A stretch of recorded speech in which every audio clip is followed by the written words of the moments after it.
Good journey, everyone. Welcome to Space Oats Live, a Star Wars podcast. I am the Crucial Crew member, and you may notice that I am in a completely different environment tonight. So there's a bunch of reasons for that. Our house is kind of like disaster right now because cat situation, they're going crazy. People are all in different rooms, all this stuff. So I'm actually in my living room doing this tonight, and I hope it goes smoothly. You might see some little oath cats come and visit because I usually don't do this in an area where the cats are around, but there are many cats around. But I am in my living room. But I wanted to Star Wars it up a little bit tonight, so got some little bit of things here and there. But anyway, welcome to Space Oats Live. We got a lot of stuff to talk about. I haven't been doing this in this is like 2 weeks, I think, that I went kind of absent. Couple reasons for that. We had MegaCon weekend, and then I had some friends here last weekend, so it was kind of just like not schedules were weird, so didn't really have the ability to be able to go live. But I'm back, and we got a lot to talk about. So we got a lot of celebration news. We're getting so close to Star Wars Celebration Japan. It's going crazy. I've bought so much stuff in the past couple weeks for Star Wars Celebration Japan, and really looking forward to it. So it's getting closer and closer. I can't believe it. There's a lot of people going that I've learned in the past couple weeks that I didn't know were going. So it's going to be good fun to see everybody in Japan for Star Wars Celebration. So we'll talk about some of the updates with Star Wars Celebration, some of the announcements with things we might see and hear about while we're there. So looking forward to that.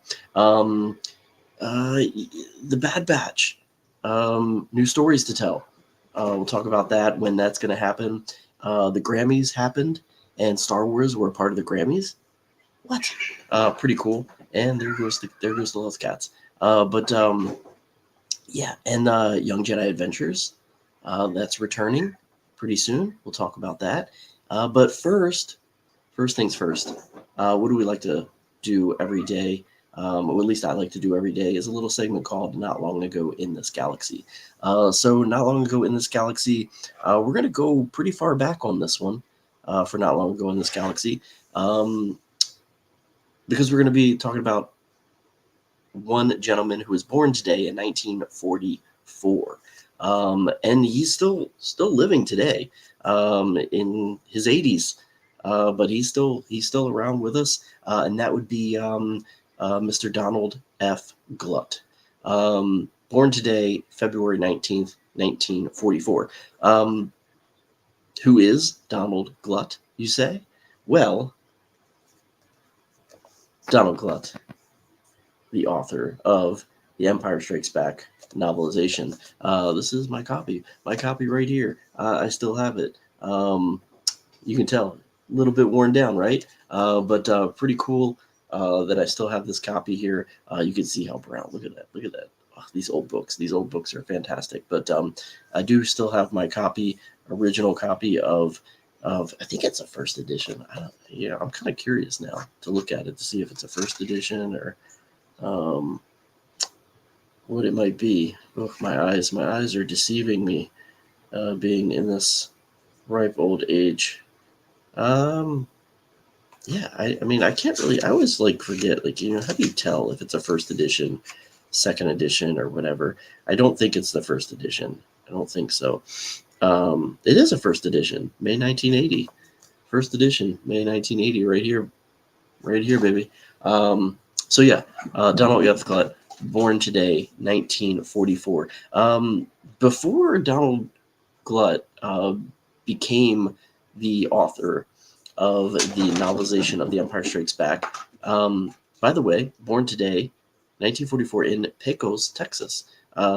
Pecos might be familiar to some Disney people because you have Pecos Bill there in Frontierland, which may not last too much longer. I don't know, I have this feeling that that might go away with all of Disney's kind of changes with I don't know what my cats are doing right now. Anyway, this is interesting doing this with my cats around. But anyway, Pecos Texas is where Donald F. Glut was born. At a really young age, all the way up to 1969, so from 1953 to 1969, Glut made a total of 41 amateur films. So he was more than just a writer. He was actually more of a filmmaker. That's what he really wanted to be. And that's where a lot of his background, a lot of his credit goes to. Filming, nothing really big, but that's what he really wanted to do, was be a filmmaker. And he made, in his younger age, before he was like a professional, he made 41 amateur films, and it was all ranging from subjects from dinosaurs to unauthorized adaptations of characters such as Superman, the Spirit, Spider-Man. So he was really big into the comic industry, which ended up him writing in comics as well, as he began his professional career.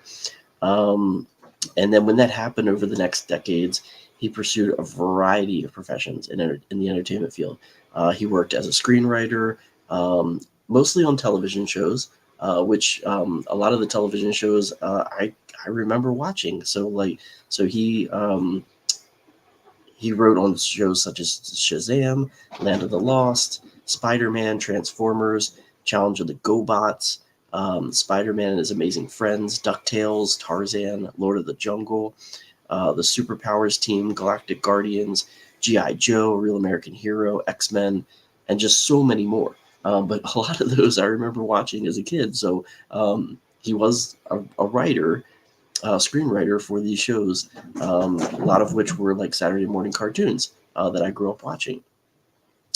How did he get to be involved with this novelization of The Empire Strikes Back? Well, apparently he was a classmate and friend of George Lucas at the University of Southern California.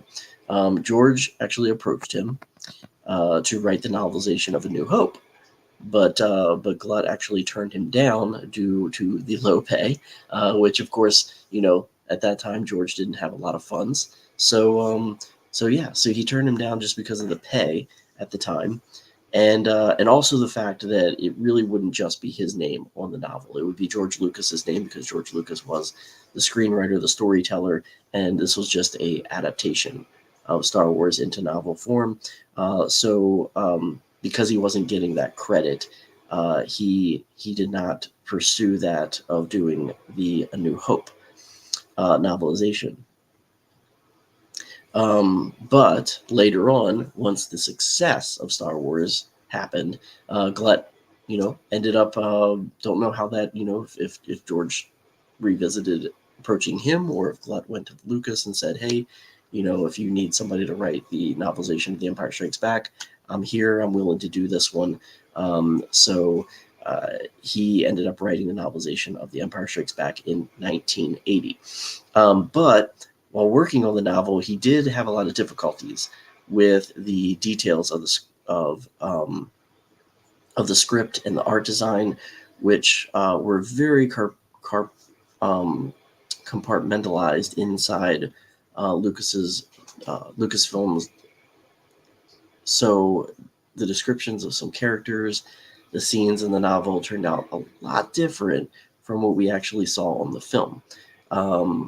Because Glut basically was basing a lot of what he wrote about off of the concept art by Ralph McQuarrie, which we know looked a lot different than what we ended up seeing on film. So that is one of the major differences a lot of times with the novelization of, especially with Star Wars, A New Hope and The Empire Strikes Back, was because of the films being so much in production and being a secret. A lot of these details were not provided to the writers.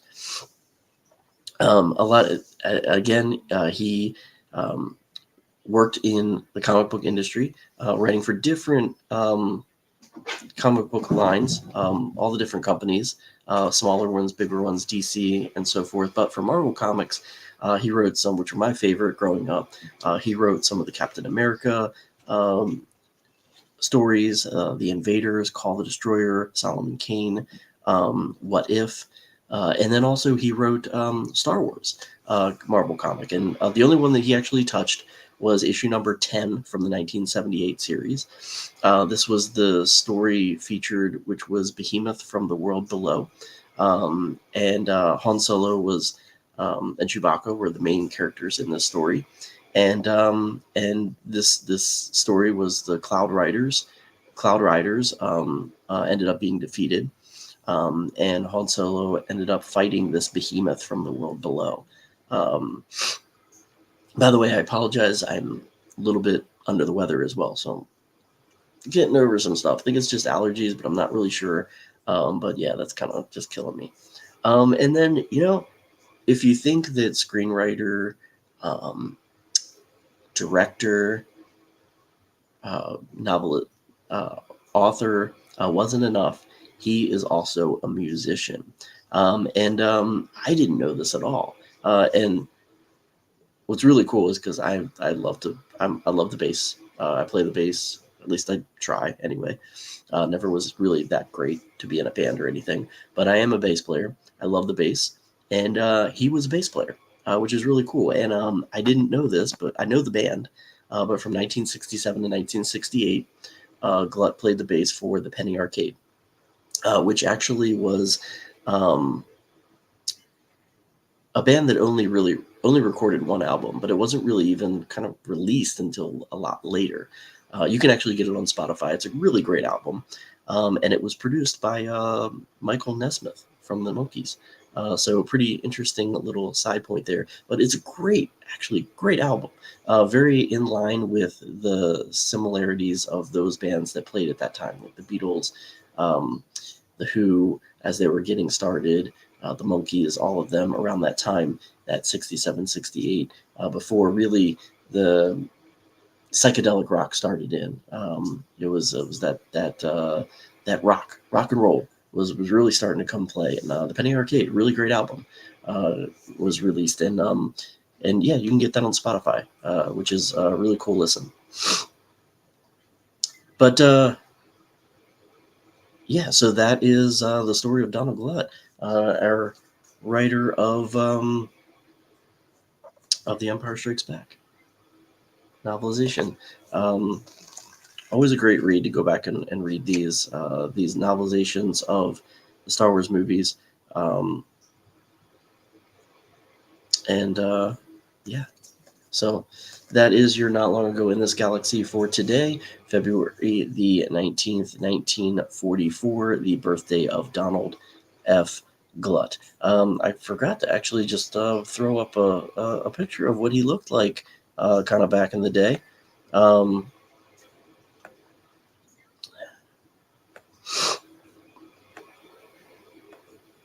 I'll tell you what, not fun having allergies. Yeah, so that is Mr. Donald Glut. I don't like how it's like so small. Let me enlarge this a little bit here.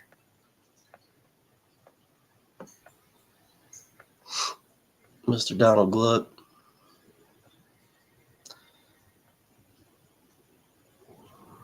Right there. Yeah, so born today, 1944, Donald Glut was. So, speaking of kids shows, kids series, what about this kid series here? How many people love this series, huh? I mean, it's a great series, I think, anyway. Young Jedi Adventures, right? Young Jedi Adventures is fantastic. And we are in the middle of season 2. Season 2 is kind of in the middle, coming out last summer, the first half of it. Young Jedi Adventures is a good amount of episodes, usually like 20 some episodes. So what they do is they've been releasing like half a season and then another half a season like 6 months later. So last summer we had the second season start, and then we got the final part of season 2 coming this March. So in a couple of weeks, Young Jedi Adventures will be completed season 2. A lot of new images revealed, such as the one that you're seeing here. So much fun with the Young Jedi Adventures. We love these guys. But some cool, I'm not showing them all, and they are on StarWars.com, but some pretty cool things coming up in this second season. I love the fact that we're going to get some Purgle episodes from back in the High Republic days. So the Purgle, don't know how long they've existed, but excited to see what stories the Purgle tell with the Firebird, which is a cool, which is Nash Durango's ship, by the way. Nash Durango, a cool little character in this Young Jedi Adventures storyline. And then another really fun thing is we are going to get to see a adult Puba. As we know, our fan favorite Nubs is a Puba, and we're going to get to see an adult Puba in the Young Jedi Adventures Season 2, Part 2. A lot of fun these characters are. If you're not familiar, we have our younglings that are young Padawans that are involved in this story. And we also have some digital shorts that are coming along the way with this, which you can actually watch these now. And that is the Fun with Nubs episodes. These actually don't have any type of dialogue in them, but they are fun to watch. And they either usually take a story from Nubs or a story from R2 or RJ83, which is Return of the Jedi 1983, and give us a little short. And the shorts are like really, really like almost like 2 minutes or less, I think. But those digital shorts that you can find right now on Star Wars Kids channel on YouTube, which I watched a bunch of those today, which are a lot of fun. And then, yeah, so we also have our episodes coming from Young Jedi Adventures. It does follow all the characters, Kai Brightstar, Liz Soleil, everyone's favorite Puba, Nubs, and they're going to be completing lots of new missions this Season 2 second drop in a couple weeks. So, yeah, looking forward to this from the Lucasfilm's original animated series. And we're going to actually get them Wednesday, March 19th. So, yeah, can't wait for that. That'll kind of take us right into Star Wars Celebration Japan, I believe, with these episodes. So looking forward to that. A couple weeks ago, speaking of television, we had a couple weeks ago the Grammy Awards. I'm not a big Grammy person, but I did know that Star Wars was nominated for a Grammy. This was announced a couple weeks back. They did not win, unfortunately, but it wasn't what you think. It's actually within the gaming world, and it was Star Wars Outlaws, and the composer, Grammy nominee Wilbert Roget II was nominated for this Grammy for his work on Star Wars Outlaws.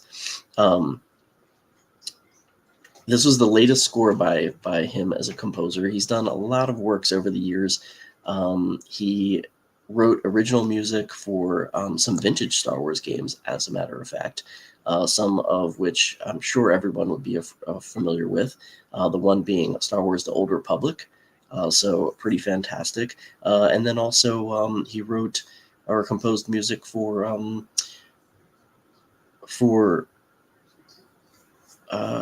what was the other one? I thought I wrote it down, but I guess I didn't. Anyway, but yeah, Old Republic was definitely very successful among fans, and but yeah, so he got this this nomination for Best Score Soundtrack for Video Games and Other Interactive Media. Oh, the other one was Star Wars First Assault was what he composed music for. So I don't really remember that one that much. I meant to go look that one up and remember which one that one was.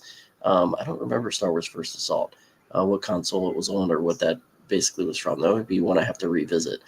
But Roget returned after those two. He also returned to the Star Wars galaxy with ILM Immersive's Vader Immortal, a Star Wars VR series. So pretty cool there. But I do love the soundtrack for Star Wars Outlaws, and you can actually listen to it on Spotify as well. Just so great to listen to outside of the game itself and playing the game, because you really do pay more attention to how great of a score it is. I love how some of the parts of it really like use like that Spanish guitar sound, which is amazing. And then also the electric violin, just giving it a really otherworldly sound. But then also characteristic of certain elements in the environments that we're going to, which is really amazing.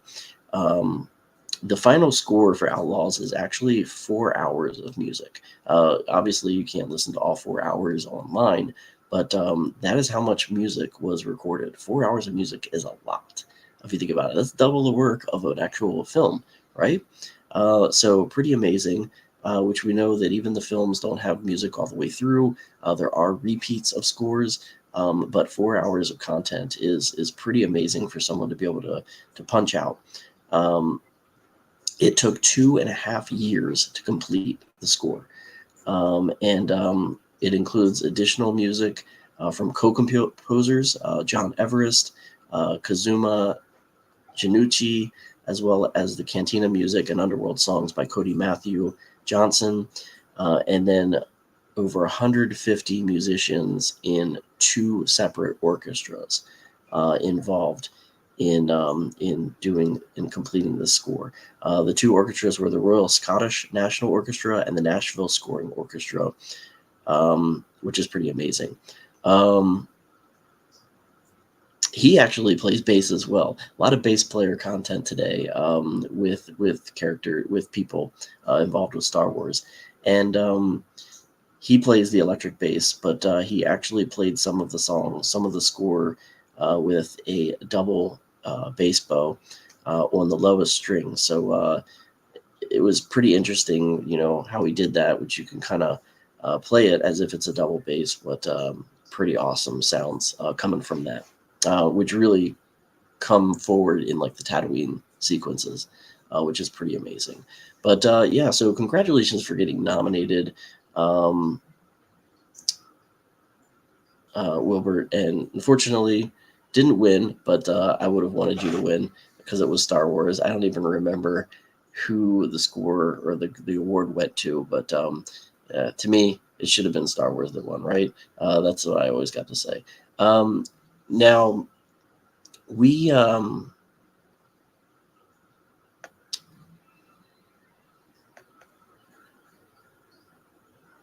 shoot, I may have, nope, I thought I did. Never mind. Anyway, I thought I deleted my next slide, but all of us have been missing Bad Batch, right? Bad Batch season 3 ended, pretty much kind of completed the story. Not going to get any more stories, right? Well, not so much. We've gotten a couple announcements with some comics, with some Bad Batch stories, and now we got something else to look forward to, with the Bad Batch being back in novel form. So pretty cool, a new story. It is called Bad Batch Sanctuary. Well, it's called Star Wars Sanctuary, and it is a Bad Batch story. So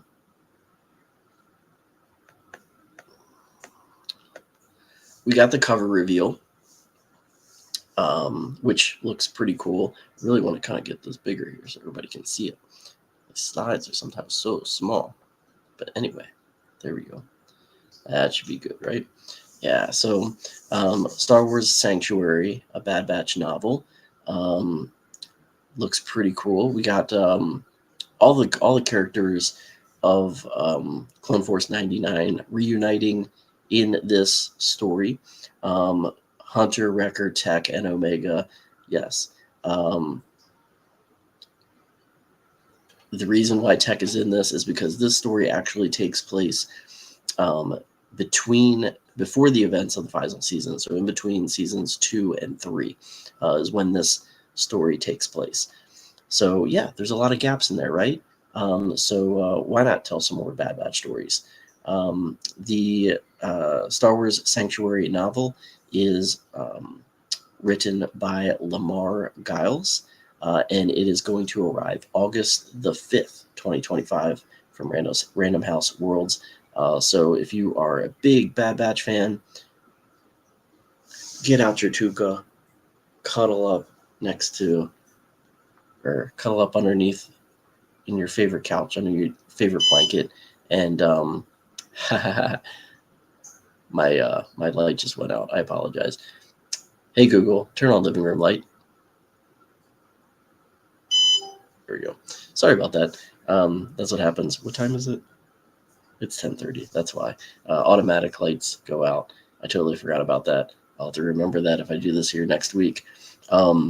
But yeah, so that comes out August the 5th, 2025. I don't know. Maybe I'll pick that up and read it. I don't know if I could hold on to a story from Bad Batch in novel form. I'm not a big reader, so don't know if that's really gonna be of a great interest to me. But I know a lot of Bad Batch fans out there that might jump on that.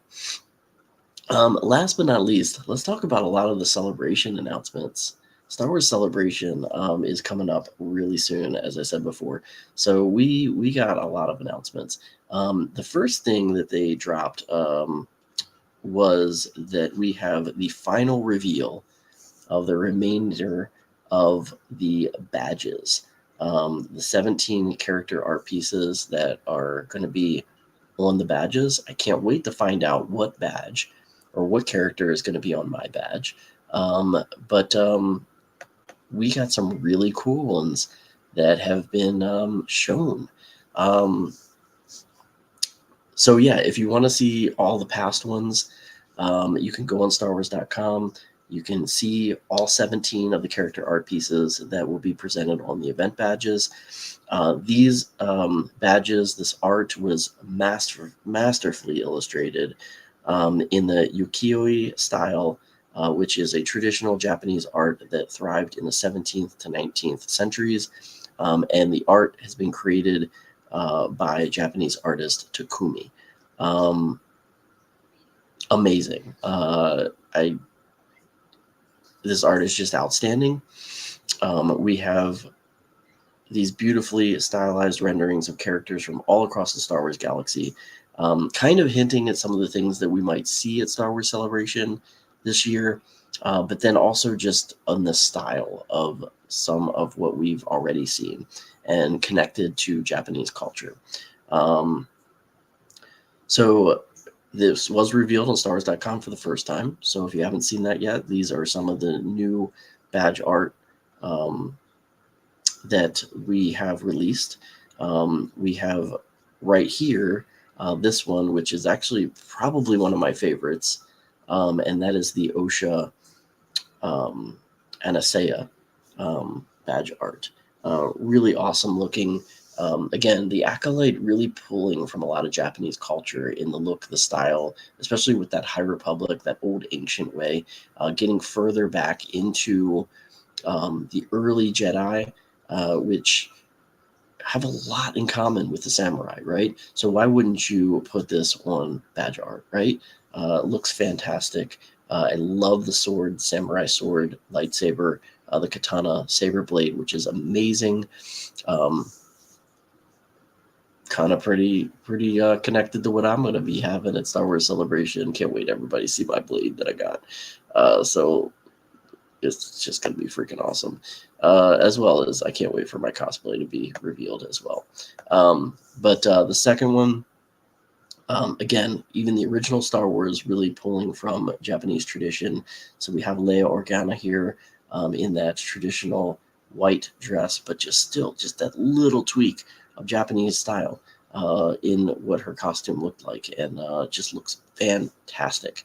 Any one of these badge arts I would just love to have, and I don't know which one I'm going to get on my badge, but I just can't wait to see what I get.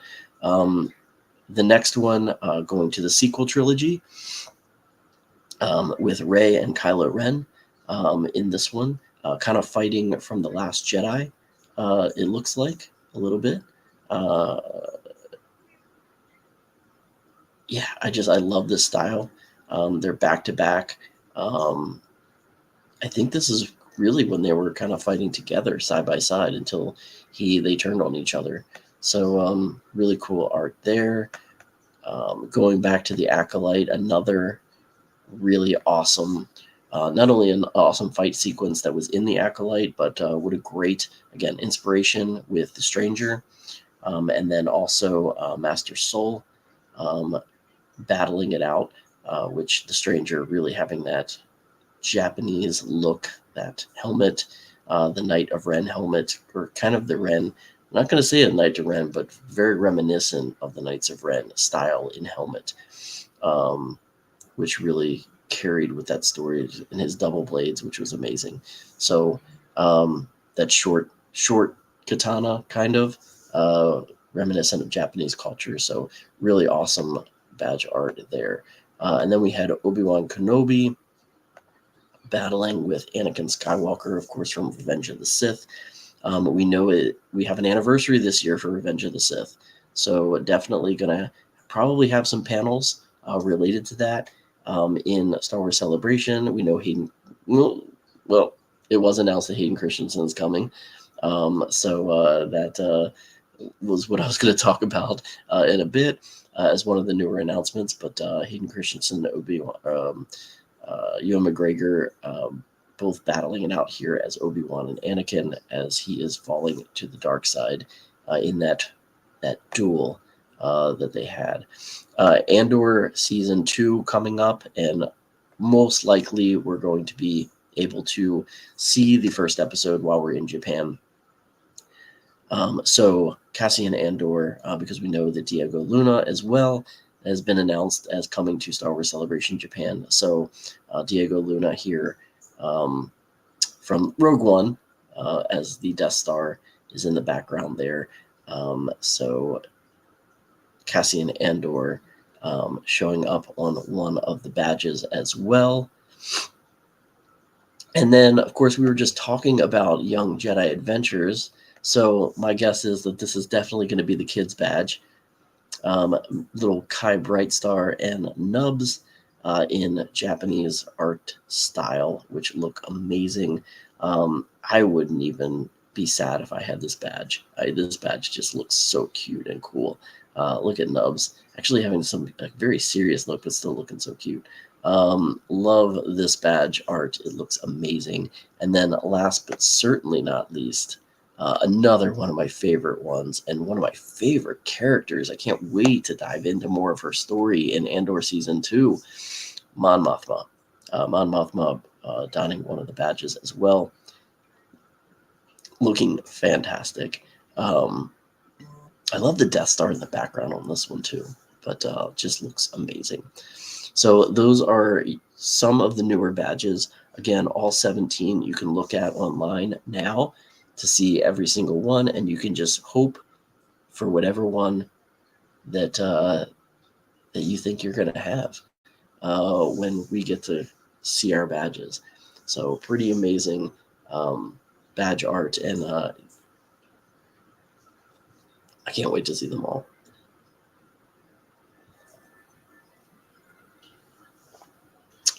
So more celebration news come in the form of merchandise. We got some more merchandise announcements,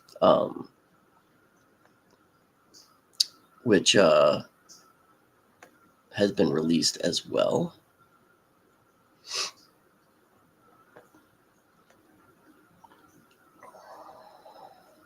And we already know that the Star Wars Celebration t-shirts with in Japanese as well, which look pretty cool. I'll probably end up getting t-shirts. I know I always do. But then also some cool bags, some fans, pins, art as well. The badges will definitely be able to get in art. So if you didn't get the badge art that you wanted, you'll be able to buy the art, which is pretty fantastic. So more merchandise has been revealed. We know that merchandise just continues to get dropped and dropped and dropped, and obviously there'll be some surprises each day with some reveals, which would be amazing. But the biggest thing about Star Wars Celebration is the pin drops. Pin drops are a big thing at Star Wars Celebrations, and we're going to be able to plan ahead and pick up some of these special pins now before we even go. But there's going to be pins, patches, shirts, so much more featuring the logo, the key art for this year's event. And we have the countdown. It's on. We're ready. And the Road to Celebration pin collection is arriving for pre-order. So they have launched the reveal of the 3 pre-show sets. There's going to be 3 pre-show sets that you can get before you even go to Star Wars Celebration. These ones you can trade away while you're there for other pins, or you can collect them all. But the pre-show launches will be coming soon, and the artist with these pins, the artist is Jared Maruyama. I hope I pronounced his name correctly. So let's take a look at what these look like. So set one is going back to the original trilogy. So pretty cool pins here from the original trilogy. You got R2-D2, Princess Leia, Luke Skywalker, Chewbacca, which look amazing. I love the R2. Honestly, if I could just get the R2 one, that would be fantastic. I might have to get some of the other ones to trade that one. I don't know if I want to buy a full pack of pins just to get an R2 pin, but love R2 here. The second one that will be released is going to be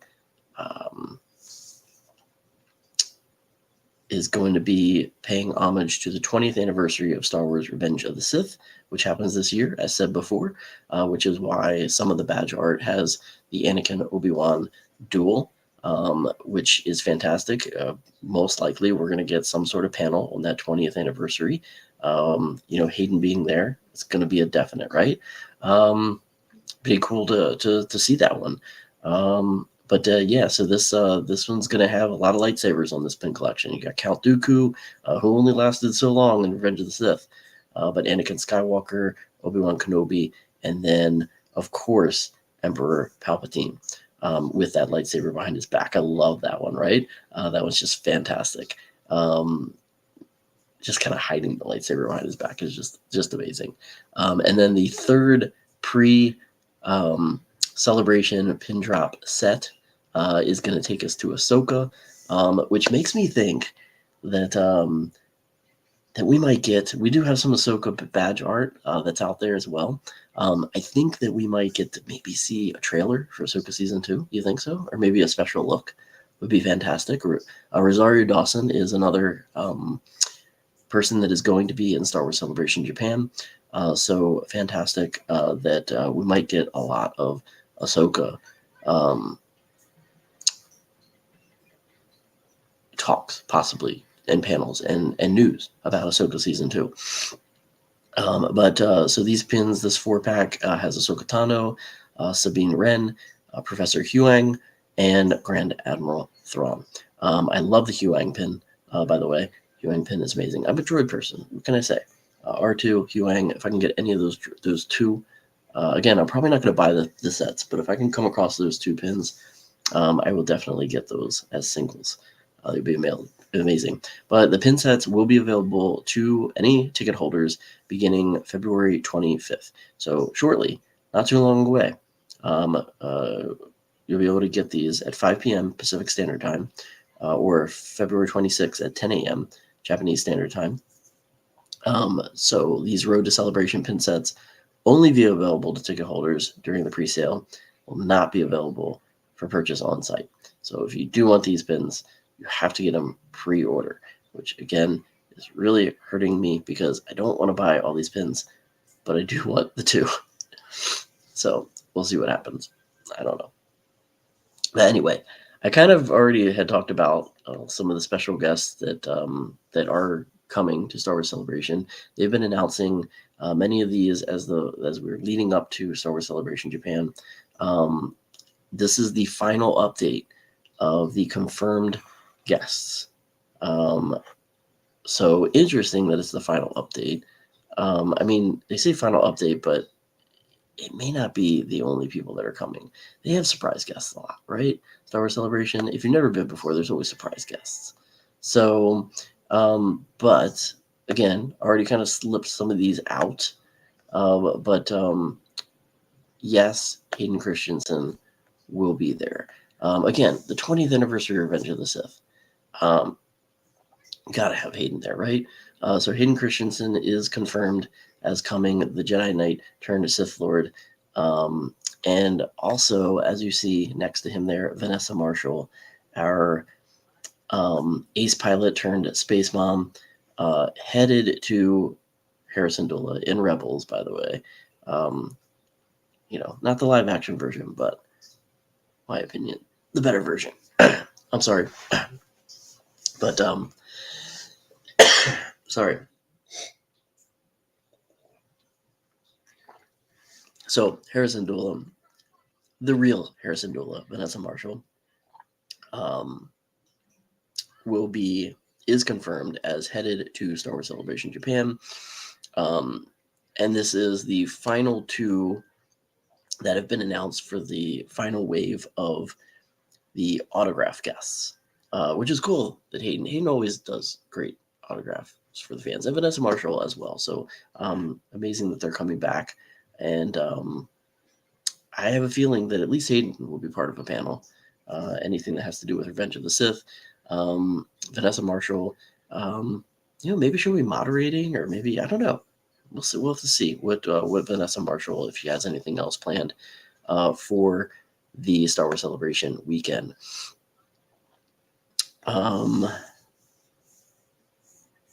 We have much happy beeps because Mr.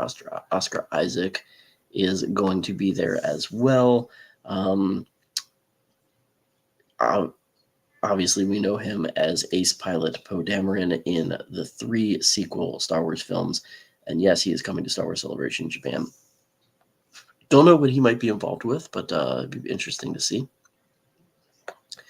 We have Miss Rosario Dawson, as said before. Our one and only, well, not one and only, but the one who brought Jedi Ahsoka Tano to live action will be coming. And again, thinking that we might have some reveals with Ahsoka Season 2, especially with Rosario being there.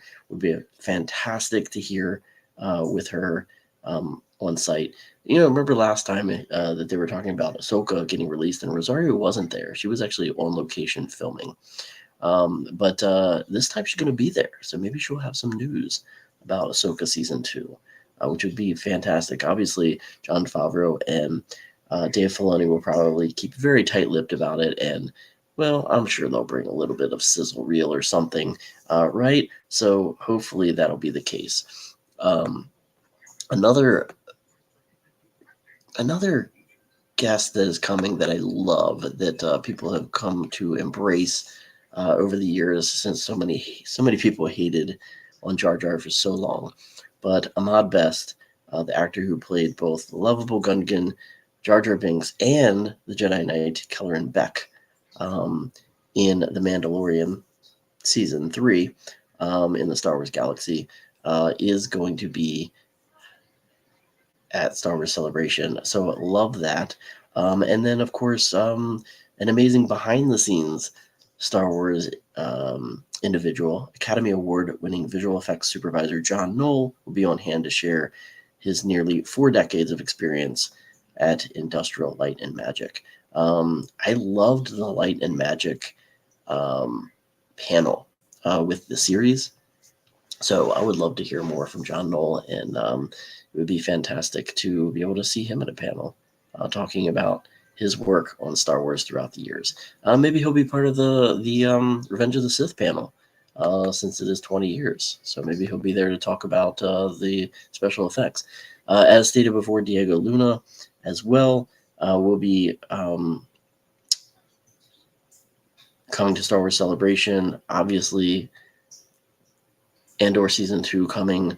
I just have this feeling that we're going to see an amazing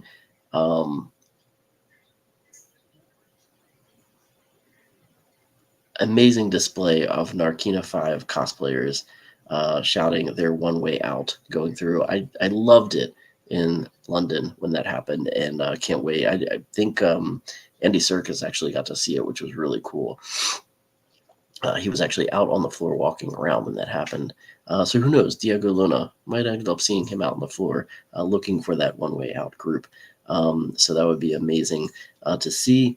Or also, we have another kind of behind the scenes voice actor that has done so much with Star Wars. That being Sam Witwer will be there. Our favorite Darksider, the voice of the former Sith apprentice Darth Maul, as we saw him in the Clone Wars and Rebels, but also first entered the galaxy as Starkiller in The Force Unleashed, before portraying the Zabrak Maul in Star Wars The Clone Wars and Star Wars Rebels and beyond.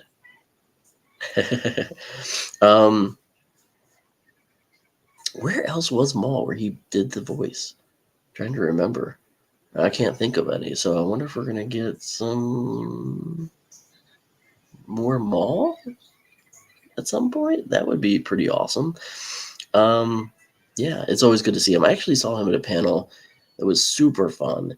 It was Star Wars video games panel, and it was him,